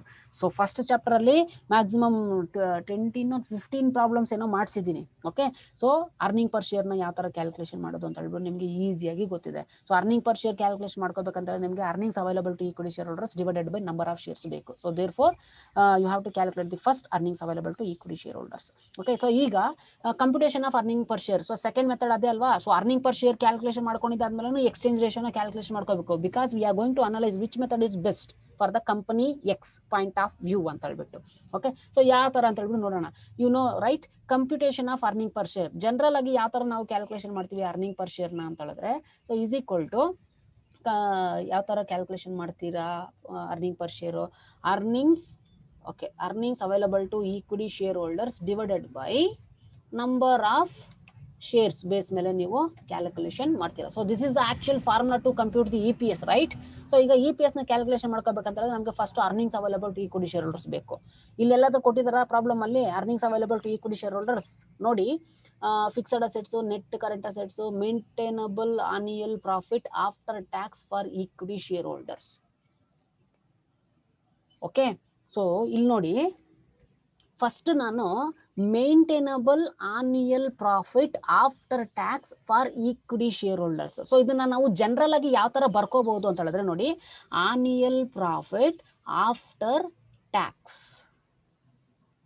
ಅಂತ ಹೇಳ್ಬಿಟ್ಟು ನಾವು ಕರಿಬಹುದು, ಅಥವಾ ಅರ್ನಿಂಗ್ಸ್ ಆಫ್ಟರ್ ಟ್ಯಾಕ್ಸ್ ಅಂತಾನು ನಾವು ಕರಿಬಹುದು. ಓಕೆ, ಸೊ ಈಗ ಕನ್ಫ್ಯೂಷನ್ ಆಗ್ಬೇಡಿ. ಸೊ ಆ ಫಾರ್ಮೆಟ್ ನ ಒಂದ್ಸರಿ ನೆನಪಲ್ಲಿ ಇಟ್ಕೊಳ್ಳಿ. ಸೊ ಯಾಕಂತ ಹೇಳಿದ್ರೆ ಫಸ್ಟ್ ಬಂದ್ಬಿಟ್ಟು ನಾವು ಸೇಲ್ಸ್ ತಗೊಂಡಾಗ ನೆಕ್ಸ್ಟ್ ಬಂದ್ಬಿಟ್ಟು ನಾವು ಏನ್ ಲೆಸ್ ಮಾಡ್ತೀವಿ, ದಟ್ ಈಸ್ ಸೇಲ್ಸ್ ಲೆಸ್ ಏನ್ ಲೆಸ್ ಮಾಡ್ತೀವಿ, ವೇರಿಯಬಲ್ ಕಾಸ್ಟ್ ನ ನಾವು ಡಿಡಕ್ಟ್ ಮಾಡ್ತೀವಿ. Next we will get contribution ಅಲ್ವಾ. ಸೊ ಕಾಂಟ್ರಿಬ್ಯೂಷನ್ ನಮಗೆ ಸಿಗುತ್ತೆ. ಸೊ ಕಾಂಟ್ರಿಬ್ಯೂಷನ್ ಅಲ್ಲಿ ನಾವು ನೆಕ್ಸ್ಟ್ ಏನ್ ಡಿಡಕ್ಟ್ ಮಾಡ್ತೀವಿ, ನೆಕ್ಸ್ಟ್ ಫಿಕ್ಸೆಡ್ ಕಾಸ್ಟ್ ನ ಡಿಡಕ್ಟ್ ಮಾಡ್ತೀವಿ. ಫಿಕ್ಸೆಡ್ ಕಾಸ್ಟ್ ನ ಡಿಡಕ್ಟ್ ಮಾಡಿದ್ದಾದ್ಮೇಲೆ ನೆಕ್ಸ್ಟ್ ನಮ್ಗೆ ಏನ್ ಬರುತ್ತೆ, earning before interest and tax ನಮಗೆ ಸಿಗುತ್ತೆ, ರೈಟ್. ಸೊ ಈಗ earning before interest and tax ಸಿಕ್ತು. ನೆಕ್ಸ್ಟ್ ಏನ್ ಡಿಡಕ್ಟ್ ಮಾಡ್ತೀವಿ, ದಟ್ ಈಸ್ ಇಂಟ್ರೆಸ್ಟ್ ನ ನಾವು ಡಿಡಕ್ಟ್ ಮಾಡ್ತೀವಿ. ಇಂಟ್ರೆಸ್ಟ್ ನ ಡಿಡಕ್ಟ್ ಮಾಡಿದ್ದಾದ್ಮೇಲೆ ಅರ್ನಿಂಗ್ಸ್ ಬಿಫೋರ್ ಟ್ಯಾಕ್ಸ್ ನಮಗೆ ಸಿಗುತ್ತೆ. ನೆಕ್ಸ್ಟ್ ಏನ್ ಮಾಡ್ತೀವಿ, ನೆಕ್ಸ್ಟ್ ಟ್ಯಾಕ್ಸ್ ನ ಡಿಡಕ್ಟ್ ಮಾಡ್ತೀವಿ. ಟ್ಯಾಕ್ಸ್ ನ ಡಿಡಕ್ಟ್ ಮಾಡಿದಾದ್ಮೇಲೆ ಅರ್ನಿಂಗ್ಸ್ ಆಫ್ಟರ್ ಟ್ಯಾಕ್ಸ್ ನಮಗೆ ಸಿಗುತ್ತೆ. ಈಗ ಈ ಪ್ರಾಬ್ಲಮ್ ಅಲ್ಲಿ ಇದನ್ನ ಕೊಟ್ಟಿದ್ದಾನೆ, ಅರ್ನಿಂಗ್ಸ್ ಆಫ್ಟರ್ ಟ್ಯಾಕ್ಸ್. ಈಗ ನಾವು earnings available to equity share holders ನಮಗೆ ಬೇಕಾಗಿರೋದ್ರಿಂದ ನೆಕ್ಸ್ಟ್ ಏನ್ ಡಿಡಕ್ಟ್ ಮಾಡಬೇಕು, that is ultimately preference dividend ನ ನಾವು ಲೆಸ್ ಮಾಡ್ಬೇಕಲ್ವಾ. ಸೊ ಪ್ರಿಫರೆನ್ಸ್ ಡಿವಿಡೆಂಡ್ ನ ನಾವು ಏನಾದ್ರೂ ಲೆಸ್ ಮಾಡಿದ್ರೆ then we will get earnings available to equity share holders ನಮಗೆ ಸಿಗುತ್ತೆ. ಓಕೆ, ನೋಡಿ ಎಲ್ಲಿಗೆ ತಗೊಂಡೋಗಿದೆ ಲಿಂಕ್. ಸೊ ಇದ್ರ ಬೇಸ್ ಮೇಲೆ, ಯಾಕಂತ ಹೇಳಿದ್ರೆ ನಿಮ್ಗೆ ಫಾರ್ಮ್ಯಾಟ್ ಅದಂತ ಗೊತ್ತಿದೆ ಅಂತ ಹೇಳ್ಬಿಟ್ಟು ನಾವು ಮಾಡ್ಕೊಂಡು ಹೋಗ್ಬಿಡ್ತೀವಿ. ಯಾಕೆ ತಗೋಬೇಕು, ಏನ್ ತಗೋಬೇಕು, ಯಾಕೆ ಡಿಡಕ್ಟ್ ಮಾಡ್ಕೊಂಡಿದ್ದೀರಾ ಇಲ್ಲಿ ಪ್ರಿಫರೆನ್ಸ್ ಡಿವಿಡೆಂಡ್, ಅದೆಲ್ಲ ಇವಾಗ ಅಂತ ಹೇಳಿದ್ರೆ ಕಂಪ್ಲೀಟ್ ಆಗಿ ಕಾನ್ಸೆಪ್ಟ್ ಅರ್ಥ ಮಾಡ್ಕೊಂಡಾಗ ಮಾತ್ರ ನಿಮ್ಗೆ ಈಸಿ ಆಗುತ್ತೆ. ಸೊ ಈಗ ಇಲ್ಲಿ ಕೊಟ್ಟಿರೋ ಅಮೌಂಟ್ ಬಂದ್ಬಿಟ್ಟು annual profit after tax, it is also called as earning after tax. So ಈ ಅಮೌಂಟ್ ನ ಇಲ್ಲಿ ಕೊಟ್ಟಿದ್ದಾನೆ. ಸೊ ಈ ಅಮೌಂಟ್ ನ ಕೊಟ್ಟಿದ್ದಾನೆ ಅಂತ ಹೇಳಿದ್ರೆ ನಮಗೆ earnings available to equity share holders ಇವಾಗ ಬೇಕು ನಮಗೆ. So therefore we have to deduct the preference dividend. So then take down here, in order to calculate the earnings available to equity share holders we have to deduct the preference dividend. Okay, so preference dividend ಎಷ್ಟು percent ಅಂತ ಹೇಳ್ಬಿಟ್ಟು ಗೊತ್ತಿಲ್ಲ. So ಗೊತ್ತಿಲ್ಲ ಅಂತ ಹೇಳಿದ್ರೆ general ಆಗಿ ನಾವು ಎಷ್ಟು ಅಸಂಪ್ಷನ್ ಮಾಡ್ಕೊಳ್ತೀವಿ ಅಂತ ಹೇಳಿದ್ರೆ 10% ಅಸಂಪ್ಷನ್ ಮಾಡ್ಕೊಳ್ತೀವಿ. ಓಕೆ, ಸೊ ಇಲ್ಲಿ ನೋಡಿ, maintainable annual profit after tax for the equity share holders ಎಷ್ಟು ಕೊಟ್ಟಿದ್ದಾನೆ, 24,000 ಆಸ್ ಇಟ್ ಈಸ್ ಟೈಪ್ ಮಾಡ್ಕೊಳ್ಳಿ ಅಥವಾ ಬರ್ಕೊಳ್ಳಿ. ನೆಕ್ಸ್ಟ್ ಇಲ್ಲಿ ಕಂಪನಿ ವೈ ನಲ್ಲಿ 15,000 ಇದೆ. ಸೊ ಕಂಪನಿ ಎಕ್ಸ್ ಅಲ್ಲಿ ಮಾತ್ರ ಪ್ರಿಫರೆನ್ಷಿಯಲ್ ಶೇರ್ ಹೋಲ್ಡರ್ಸ್ ಇದಾರ ನೋಡಿ. ಓಕೆ, ಕಂಪನಿ ಎಕ್ಸ್ ಅಲ್ಲಿ ಪ್ರಿಫರೆನ್ಷಿಯಲ್ ಶೇರ್ ಹೋಲ್ಡರ್ಸ್ ಇದಾರಲ್ವಾ, ಸೊ ಕಂಪನಿ ವೈ ನಲ್ಲಿ ನಿಲ್. ಸೊ ಇಲ್ಲಿ ಕಂಪನಿ ವೈ ನಲ್ಲಿ ನಿಲ್ ಅಂತ ಕೊಡ್ತೀವಿ. ಕಂಪನಿ ಎಕ್ಸ್ ಅಲ್ಲಿ ಪ್ರಿಫರೆನ್ಷಿಯಲ್ ಶೇರ್ ಹೋಲ್ಡರ್ಸ್ ಎಷ್ಟಿದ್ದಾರೆ, ಪ್ರಿಫರೆನ್ಷಿಯಲ್ ಶೇರ್ ಕ್ಯಾಪಿಟಲ್ ಎಷ್ಟಿದೆ, ದಟ್ ಈಸ್ 20,000 ಇದೆ ಅಲ್ವಾ. So 20,000 into 10%. ಸೊ 10% ಡಿವಿಡೆಂಡ್ ನ ಪೇ ಮಾಡಬೇಕು. That is 2,000 is the preferential dividend. So ಈಗ ನಮಗೆ earnings available to equity share holders ಬಂದಾಯ್ತು. ಓಕೆ, ಸೊ 24,000 ಮೈನಸ್ ಡಿವಿಡೆಂಡ್ ನ ಪೇ ಮಾಡಿದ್ರೆ 22,000 ನಮಗೆ ಬರುತ್ತೆ. So similarly year 15,000 is the earnings available to equity shareholders. ಈಗ ನಮಗೆ EPS ಕ್ಯಾಲ್ಕುಲೇಷನ್ ಮಾಡೋದಕ್ಕೆ earnings available to equity share holders ಸಿಕ್ತು. ಅದೇ ತರ ನಂಬರ್ ಆಫ್ ಶೇರ್ಸ್ ನಾವು ಕ್ಯಾಲ್ಕುಲೇಷನ್ ಮಾಡ್ಕೋಬೇಕು. ಆಲ್ರೆಡಿ ನಮಗೆ ಗೊತ್ತಿದೆ, ಇಲ್ಲಿ ಎಕ್ಸ್ಪ್ಲೇನ್ ಮಾಡಿದ್ದೀನಿ ನಂಬರ್ ಆಫ್ ಶೇರ್ಸ್ ಎಷ್ಟೆಷ್ಟಿದೆ ಅಂತ ಹೇಳ್ಬಿಟ್ಟು. ಜನರಲ್ ಆಗಿ ಕ್ಯಾಲ್ಕುಲೇಷನ್ ಮಾಡಿ ನೋಡೋಣ. ವರ್ಕಿಂಗ್ ನೋಟ್ ಸೆಕ್ಷನ್ ಸಿ ಆಗಿರೋದ್ರಿಂದ ವರ್ಕಿಂಗ್ ನೋಟ್ ತೋರಿಸಿದ್ರೆ ಒಳ್ಳೇದು. Okay, so computation of number of shares ಅಂತ ಹೇಳ್ಬಿಟ್ಟು ವರ್ಕಿಂಗ್ ನೋಟ್ ಅಂತ 2 ತಗೊಂಡು, ಸೊ ಇಲ್ಲಿ ಜಸ್ಟ್ ಇಲ್ಲಿ ಮೆನ್ಷನ್ ಮಾಡ್ಕೊಳ್ಳಿ, ಈಕ್ವಿಟಿ ಶೇರ್ ಕ್ಯಾಪಿಟಲ್ ಅಂತ ಹೇಳ್ಬಿಟ್ಟು ಮೆನ್ಷನ್ ಮಾಡ್ಕೊಂಡು ಎಷ್ಟಿದೆ equity share capital of X ಕಂಪನಿನಲ್ಲಿ, ದಟ್ ಈಸ್ 1,50,000. ಎಕ್ಸ್ ಕಂಪನಿನಲ್ಲಿ 1 lakh ಇದೆ, ವೈ ಕಂಪನಿನಲ್ಲಿ 50,000 ಇದೆ. ಓಕೆ, ಸೊ ಇದನ್ನ ಇಶ್ಯೂಡ್ ಅಟ್ ₹10 ಅಲ್ವಾ, ಎರಡು ಕಂಪನಿನಲ್ಲಿ 10 rupees ಕೊಟ್ಟಿದ್ದಾರೆ ಅಂತ ಹೇಳಿದ್ರೆ, so the number of shares ಎಷ್ಟು ಅಂತ ಹೇಳಿದ್ರೆ that is 1 lakh divided by 10 ಮಾಡಿದ್ರೆ ನಮಗೆ ನಂಬರ್ ಆಫ್ ಶೇರ್ಸ್ ಬರುತ್ತೆ. ದಟ್ ಈಸ್ ಎಕ್ಸ್ ಕಂಪನಿನಲ್ಲಿ 10,000, ವೈ ಕಂಪನಿನಲ್ಲಿ 5,000 ಶೇರ್ಸ್. ಇದನ್ನ ಆಲ್ರೆಡಿ ನಾನು ಇಲ್ಲಿ ಎಕ್ಸ್ಪ್ಲೈನ್ ಮಾಡಿದ್ದೀನಿ. ಓಕೆ, ಸೊ ಈಗ ನಮಗೆ earnings available to equity share holders ಮತ್ತೆ ನಂಬರ್ ಆಫ್ ಶೇರ್ಸ್ ಎಷ್ಟಿದೆ ಅಂತ ಹೇಳ್ಬಿಟ್ಟು ನಮಗೆ ಗೊತ್ತಿದೆ. ಈಗ ಈಸಿಯಾಗಿ ನಾವು EPS ನ ಕ್ಯಾಲ್ಕುಲೇಷನ್ ಮಾಡ್ಕೋಬಹುದು. ಆಲ್ರೆಡಿ ಹೆಡ್ಡಿಂಗ್ ಕೊಟ್ಟಿದ್ದೀನಿ. ಸೊ EPS ನ ಕ್ಯಾಲ್ಕುಲೇಷನ್ ಮಾಡ್ಕೋಬೇಕಂತ ಹೇಳಿದ್ರೆ ನಮಗೆ earnings available to equity share holders ಮತ್ತೆ ನಂಬರ್ ಆಫ್ ಶೇರ್ಸ್ ಬೇಕಲ್ವಾ. ಸೊ ಇಲ್ಲಿ ಮೆನ್ಷನ್ ಮಾಡ್ಕೊಳ್ತಾ ಇದ್ದೀನಿ, earnings available to equity share holders. Okay, so ಎಷ್ಟಿದೆ 22,000, ಇಲ್ಲಿ ಕಂಪ್ನಿ ವೈ ನಲ್ಲಿ 15,000. Next number of shares, number of shares ಎಷ್ಟಿದೆ, ದಟ್ ಈಸ್ 10,000 ಅಂಡ್ ಇಲ್ಲಿ 5,000 ಶೇರ್ಸ್. ಈಗ EPS ಈಸಿಯಾಗಿ ಕ್ಯಾಲ್ಕುಲೇಷನ್ ಮಾಡ್ಕೋಬಹುದು. Earning per share, because you know earning per share is calculated based on the formula earnings available to equity share holders divided by number of shares. So ಇಲ್ಲಿ ನಾನು ಮತ್ತೆ ಬರ್ಕೊಂಡಿದ್ದೀನಿ. ನಿಮಗೆ ಏನಾದರೂ ಇಷ್ಟು ತುಂಬಾ ಲೆಂತಿ ಅಂತ ಹೇಳಿದ್ರೆ ಸಿಂಪ್ಲಿಫಿಕೇಶನ್ ಮಾಡ್ಕೋಬಹುದು. ಓಕೆ, ನಾನು ಎಕ್ಸೆಲ್ ಅಲ್ಲಿ ನಿಮ್ಗೆ ಅರ್ಥ ಆಗ್ಬೇಕು ಅಂತ ಹೇಳ್ಬಿಟ್ಟು ಟೇಬಲ್ ವೈಸ್ ಮಾಡ್ಕೊಂಡು ಹೋಗ್ತಾ ಇದ್ದೀನಿ. ಓಕೆ, ಸೊ ಈಗ earnings available to equity share holders divided by 10,000 number of shares ಮಾಡಿದ್ರೆ ನನಗೆ EPS ಬರುತ್ತೆ. Okay, that is 22,000 divided by 10,000 ಮಾಡಿದ್ರೆ 2.20. So similarly, earning per share of company Y 15,000 divided by 5,000 ಮಾಡಿದ್ರೆ ನಮಗೆ 3 rupees per share ಅಂತ ಹೇಳ್ಬಿಟ್ಟು ನಮಗೆ per share value of company Y 3 rupees, per share value of company X ಬಂದ್ಬಿಟ್ಟು 2.20 ಅಂತ ಹೇಳ್ಬಿಟ್ಟು ಕರಿಬಹುದು. ಓಕೆ, ಸೊ ಈಗ ಅರ್ನಿಂಗ್ ಪರ್ ಶೇರ್ ನಮಗೆ ಸಿಕ್ಕಿದೆ. ಸೊ ಅದೇ ತರ ಈಸಿ ಈಗ ಅರ್ನಿಂಗ್ ಪರ್ ಶೇರ್ ಬೇಸ್ ಮೇಲೆ ಶೇರ್ ಎಕ್ಸ್ಚೇಂಜ್ ರೇಷಿಯೋ ಎಷ್ಟು, share exchange ratio generally you no.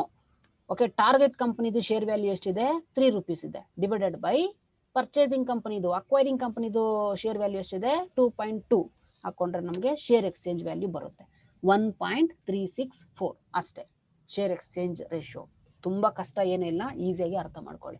ಈಗ based on earning per share ನಾವು ಎಕ್ಸ್ಚೇಂಜ್ ರೇಷಿಯೋನು ಕ್ಯಾಲ್ಕುಲೇಷನ್ ಮಾಡ್ಕೊಂಡಿದ್ದಾಗಿದೆ. ಓಕೆ, ನೆಕ್ಸ್ಟ್ ಎರಡನೇ ಮೆಥಡು, ಎರಡನೇ ವ್ಯಾಲ್ಯೂ ಅಥವಾ ಎರಡನೇ ಕ್ವೆಶನ್ಗೂ ಫಿನಿಶ್ ಮಾಡಿದ್ದೀವಿ solution. Next market price per share. So ಇಲ್ಲಿ ಆಲ್ರೆಡಿ ಅವನೇ ಕೊಟ್ಬಿಟ್ಟಿದ್ದಾನೆ market price per equity share ಅಂತ ಹೇಳಿ, ಜಸ್ಟ್ ನಾವು ಅದನ್ನು ಮೆನ್ಷನ್ ಮಾಡೋದಷ್ಟೇ. Computation of market price per share. Okay, so ಇಲ್ಲಿ ಆಲ್ರೆಡಿ ಕೊಟ್ಟಿದ್ದಾನೆ, ತಗೊಳ್ತೀನಿ ಇಲ್ಲಿ. ಓಕೆ, ಸೊ ಇಲ್ಲಿ market price per equity share company X 24 ಇದೆ, ಕಂಪನಿ ವೈ 27 ಇದೆ. ಜಸ್ಟ್ ಅದನ್ನ ಮೆನ್ಷನ್ ಮಾಡ್ಕೊಳ್ಳಿ ಅಷ್ಟೇ. ಮಾರ್ಕೆಟ್ ಪ್ರೈಸ್ ಪರ್ ಶೇರ್ ಎಷ್ಟಿದೆ, company X 24 rupees and company Y 27 rupees. Okay, so market price per share ನಮಗೆ ಸಿಕ್ಕಿದೆ. ಸೊ ಈಗ ಶೇರ್ ಎಕ್ಸ್ಚೇಂಜ್ ರೇಷಿಯೋನ ಈಸಿಯಾಗಿ ಕ್ಯಾಲ್ಕುಲೇಷನ್ ಮಾಡ್ಕೋಬಹುದು. ಸೊ ಸೇಮ್ ಫಾರ್ಮುಲಾ ಎಲ್ಲಿ ಹೋದ್ರೇನು 27 ಡಿವೈಡೆಡ್ ಬೈ 24 1.125. ಈಗ ನಾವು ಮೂರು ಮೆಥಡ್ ಅಲ್ಲಿ ಶೇರ್ ಎಕ್ಸ್ಚೇಂಜ್ ರೇಷಿಯೋನ ಕ್ಯಾಲ್ಕುಲೇಷನ್ ಮಾಡ್ಕೊಂಡಿದ್ದೀವಿ. ಸೊ ನಿಮಗೆ ಮೀನಿಂಗ್ ಬೇಕಾದ್ರೆ ಶೇರ್ ಎಕ್ಸ್ಚೇಂಜ್ ರೇಷಿಯೋಗೆ ಬರ್ಕೊಳ್ಳಿ ಬೇಕಾದ್ರೆ. ಸೊ ಈಗ ಡಿಸಿಷನ್ ನಾವು ಕೊಡಬೇಕು based on share exchange ratio ಮೇಲೆ ಅಲ್ವಾ. ಸೊ ಈಗ ಎಷ್ಟು ಮೆಥಡ್ ಅಲ್ಲಿ ನಾವು ಕ್ಯಾಲ್ಕುಲೇಷನ್ ಮಾಡಿದ್ವಿ, 3 ಮೆಥಡ್ಸ್ ಅಲ್ಲಿ ಕ್ಯಾಲ್ಕುಲೇಷನ್ ಮಾಡಿದ್ವಿ.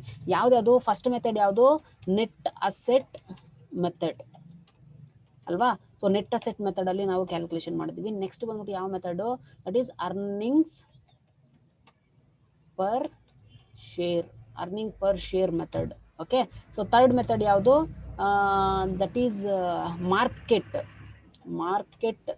Price per share. ಈ ಮೆಥಡ್ಸ್ ಅಲ್ಲಿ ನಾವು ಎಕ್ಸ್ಚೇಂಜ್ ರೇಷಿಯೋನ ಕ್ಯಾಲ್ಕುಲೇಷನ್ ಮಾಡಿದೀವಿ. ಜಸ್ಟ್ ಅಲ್ಲಿ ಏನ್ ಕ್ಯಾಲ್ಕುಲೇಷನ್ ಮಾಡಿದೀವಿ ಅದನ್ನ ಇಲ್ಲಿ ಬರ್ಕೊಳ್ಳಿ. ಸೊ ನೆಟ್ ಅಸೆಟ್ ಮೆಥಡ್ ಅಲ್ಲಿ ಎಕ್ಸ್ಚೇಂಜ್ ರೇಷಿಯೋ ಎಷ್ಟು ಬಂದಿದೆ, ಫಸ್ಟ್ ಮೆಥಡ್ ಅಲ್ಲಿ 0.812 ಅಲ್ವಾ. ಸೊ 0.812 ಕ್ಯಾಲ್ಕುಲೇಷನ್ ಮಾಡಿದೀವಿ. ಸೊ ಅದೇ ತರ ಅರ್ನಿಂಗ್ ಪರ್ ಶೇರ್ ಮೆಥಡ್ ಅಲ್ಲಿ ಎಕ್ಸ್ಚೇಂಜ್ ರೇಷಿಯೋ ಎಷ್ಟು ಕ್ಯಾಲ್ಕುಲೇಷನ್ ಮಾಡಿದೀವಿ, 1.364. ಸೊ 1.364. ನೆಕ್ಸ್ಟ್ ಅದೇ ತರ computation market price per share ಅಲ್ಲಿ ಎಕ್ಸ್ಚೇಂಜ್ ರೇಷಿಯೋ ಎಷ್ಟು, 1.125. ಇದನ್ನ ಕ್ಯಾಲ್ಕುಲೇಷನ್ ಮಾಡಿದ್ದೀವಿ. ಓಕೆ, ಸೊ ಈಗ ಅನಾಲಿಸಿಸ್ ಮಾಡಿ ಯಾವ ಕಂಪನಿ ಪರ್ಚೇಸ್ ಕನ್ಸಿಡರೇಷನ್ ಕೊಡಬೇಕು. ಡೆಫಿನೆಟ್ಲಿ ಎಕ್ಸ್ ಕಂಪನಿ ಬಂದ್ಬಿಟ್ಟು ಪರ್ಚೇಸ್ ಕನ್ಸಿಡರೇಷನ್ ವೈ ಕಂಪನಿಗೆ ಕೊಡಬೇಕು. ಓಕೆ, ಈಗ ವೈ ಕಂಪನಿ ಎಷ್ಟು ಶೇರ್ಸ್ನ ಒಳಗೊಂಡಿದೆ ಅಂತ ಹೇಳಿದ್ರೆ 5000 ಶೇರ್ಸ್, ಅಂದ್ರೆ 5000 equity share holders, 5000 share capital ಅಷ್ಟು ಈಕ್ವಿಟಿ ಶೇರ್ ಹೋಲ್ಡರ್ಸ್ ಇದ್ದಾರೆ. ಓಕೆ, ಸೊ ಈಗ ಆ 5000 share, so share exchange ratio ಅಂತ ಹೇಳಿದ್ರೆ ಎಕ್ಸ್ಚೇಂಜ್ ರೇಷಿಯೋಸ್ ಇಲ್ಲಿ ಬಂದಿದೆ. ಒಂದು ಶೇರ್ಗೆ ನೆಟ್ ಅಸೆಟ್ ಮೆಥಡ್ ಅಲ್ಲಿ 0.812 ರುಪೀಸ್ ಅಂತ ಆದ್ರೆ ಟೋಟಲ್ ವೈ ಕಂಪನಿನಲ್ಲಿ 5000 ಶೇರ್ಸ್ ಇದೆ. ಓಕೆ, ಸೊ 5000 ಶೇರ್ಸ್ಗೆ ಈಕ್ವಿಟಿ ಶೇರ್ ಹೋಲ್ಡರ್ಸ್ಗೆ ಎಷ್ಟು ಕೊಡಬೇಕು ಅಂತ ನಾವು ಕ್ಯಾಲ್ಕುಲೇಷನ್ ಮಾಡ್ಕೋಬೇಕು. ಸೊ ಇಸ್ ಈಕ್ವಲ್ ಟು ಒಂದು ಶೇರ್ಗೆ 812 ರುಪೀಸ್ ಅಂತ ಹೇಳೋದಾದ್ರೆ 5000 ಶೇರ್ಸ್ಗೆ ಕಂಪನಿ ಎಕ್ಸ್ ಬಂದ್ಬಿಟ್ಟು ಕಂಪನಿ ವೈಗೆ ಎಷ್ಟು ಕೊಡಬೇಕು, 4060 ರುಪೀಸ್ ಕೊಡಬೇಕು. ಸೊ ಅದೇ ತರ ಅರ್ನಿಂಗ್ ಪರ್ ಶೇರ್ ಮೆಥಡ್ ಅಲ್ಲಿ ಸೇಮ್ ಅದೇ ತರಾನೇ. ಸೊ ಒಂದು ಶೇರ್ಗೆ earning per share method basis ಮೇಲೆ 1.364 ರುಪೀಸ್ ಅಂತ ಹೇಳಿದ್ರೆ 5000 ಶೇರ್ಸ್ಗೆ ಎಷ್ಟು ಕೊಡಬೇಕು ಕಂಪನಿ ಎಕ್ಸ್ ಕಂಪನಿ ವೈಗೆ 6820 ರುಪೀಸ್ ಕೊಡಬೇಕು. ಯಾವ ಮೆಥಡ್ ಅಲ್ಲಿ, ಅರ್ನಿಂಗ್ ಪರ್ ಶೇರ್ ಮೆಥಡ್ ಅಲ್ಲಿ. ಸೊ ಅದೇ ತರ ಮಾರ್ಕೆಟ್ ಪ್ರೈಸ್ ಮೆಥಡ್ ಅಲ್ಲಿ ಎಷ್ಟು ಕೊಡಬೇಕು ನೋಡೋಣ. Okay, so is equal to ಒಂದು ಶೇರ್ಗೆ 1.125 ಅಂತ ಅಂದ್ರೆ 5000 ಶೇರ್ಗೆ ಕಂಪನಿ ಎಕ್ಸ್ ಬಂದ್ಬಿಟ್ಟು ಕಂಪನಿ ವೈಗೆ ಎಷ್ಟು ಕೊಡಬೇಕು, 5625 ರುಪೀಸ್ ಕೊಡಬೇಕು. ಓಕೆ, ಸೊ ಇದರಲ್ಲಿ company X point of view ಇಂದ ಥಿಂಕ್ ಮಾಡಿ ಯಾವುದು ಬಂದ್ಬಿಟ್ಟು ಬೆಟರ್ ಅಂತ ಅನ್ಸುತ್ತೆ ಅಂತ ಹೇಳ್ಬಿಟ್ಟು ನಾವು ಡಿಸಿಷನ್ ನ ಕೊಡಬೇಕು. ಓಕೆ, ಸೊ ಅಲ್ಟಿಮೇಟ್ ಆಗಿ ಯಾವ್ದು ಕಡಿಮೆ ವ್ಯಾಲ್ಯೂ ಕಡಿಮೆ ಅಮೌಂಟ್ ಇರುತ್ತೋ ಅದನ್ನೇ ಚೂಸ್ ಮಾಡುತ್ತೆ ಕಂಪನಿ ಅಲ್ವಾ. ಸೊ ಕನ್ಕ್ಲೂಷನ್ ನೋಡಿ, it is recommended to the company X to issue the share to the equity shareholders of Y company based on the net asset method, because it is less, the amount of payment will be less under the net asset method compared to other methods. Earning per share method ಅಲ್ಲಿ ನೋಡಿ 6820 ಕೊಡಬೇಕು. Market price method ಅಲ್ಲಿ ಏನಾದ್ರು ಕೊಟ್ರೆ 5625 ಕೊಡಬೇಕು. ಅದೇ ತರ net asset method ಅಲ್ಲಿ ಏನಾದ್ರು ಪೇ ಮಾಡಿದ್ರೆ ಕಂಪನಿ ಎಕ್ಸ್ ಗೆ ಬೆನಿಫಿಟ್ ಆಗುತ್ತೆ. 4060 ರುಪೀಸ್ ಕೊಟ್ರೆ ಆಯ್ತು. ಓಕೆ, ಸೊ ಅದಕ್ಕಾಗಿ ನೆಟ್ ಅಸೆಟ್ ಮೆಥಡ್ ನ ಫಾಲೋ ಮಾಡಿ ಅಂತ ಹೇಳ್ಬಿಟ್ಟು ನಾವು ಕನ್ಕ್ಲೂಷನ್ ಕೊಡಬೇಕು. Okay, so like this you have to solve the problem. ತುಂಬಾ ಈಸಿ ಇರುತ್ತೆ. ನಾವು ಪ್ರಾಬ್ಲಮ್ ಓದಿದ ತಕ್ಷಣ ಕಷ್ಟ ಅಂತ ಅನ್ಕೋಬಾರ್ದು. ಯಾವುದೇ ಪ್ರಾಬ್ಲಮ್ ಅಷ್ಟೇ ಕಷ್ಟ ಇರೋದಿಲ್ಲ, ಅರ್ಥ ಮಾಡ್ಕೋಬೇಕಷ್ಟೇ. ಓಕೆ, ಸೊ ಇದೇ ತರ ಪ್ರಾಬ್ಲಮ್ ನಾನು ನಿಮಗೆ ನೆಕ್ಸ್ಟ್ ಕ್ಲಾಸ್ ಅಲ್ಲಿ ಕೊಡ್ತೀನಿ. You have to solve. So if you have any queries you can put your query in the YouTube comment box or WhatsApp group. Okay, so definitely I am going to clarify your doubt. So thanks for watching once again.